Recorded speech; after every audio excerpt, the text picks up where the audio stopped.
Have you ever been in a conversation where you wanted to speak but couldn't? You had ideas, but someone else dominated? Or worse, the conversation went completely off track? Listen carefully. The person who controls the conversation controls the outcome. And today, you're going to learn how to take that control calmly, confidently, and professionally. Part 1. What does controlling a conversation really mean? Let's clear something first.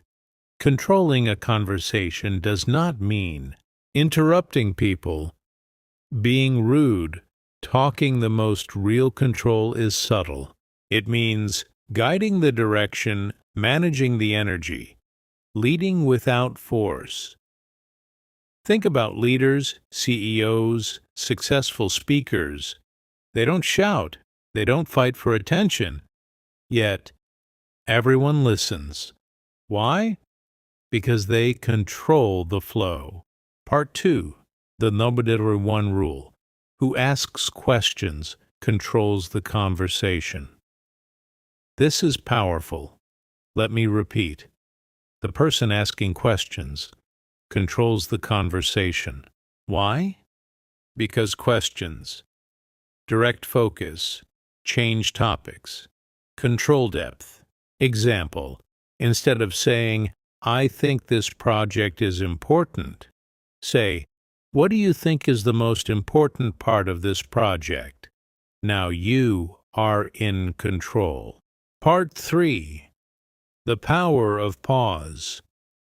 Most people rush to speak. Professionals. Pause. Why? Because silence creates authority. When someone finishes speaking, don't jump in immediately. Pause for 2 seconds. Look calm. Look thoughtful. Then speak. This simple habit makes you sound more intelligent, more confident, more in control. Part 4. Redirecting the conversation. Sometimes conversations go off track. Here's how professionals bring them back. Use phrases like, "That's interesting, but let's focus on..." Coming back to the main point, let's not lose sight of the goal. Example, someone starts talking about unrelated issues. You say, "That's a good point, but let's come back to our main objective." Boom, you just regained control. Part 5. Interrupting without being rude. Interrupting is necessary, but it must be polite. Use these soft interruption phrases. "Sorry to interrupt, but can I add something? Let me jump in for a second." Before we move on, these phrases show respect, maintain control, keep the conversation smooth. Part 6. Controlling dominant people.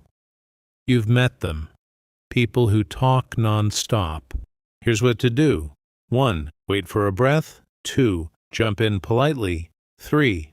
Redirect. Example. Those are great points. Let's also hear what others think.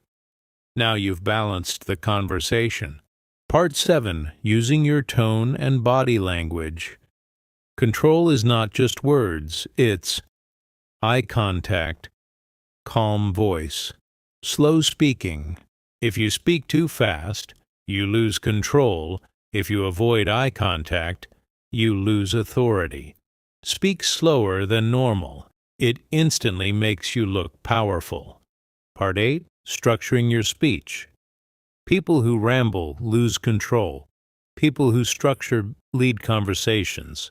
Use this simple formula. Point, example, conclusion. Example, I believe communication is important.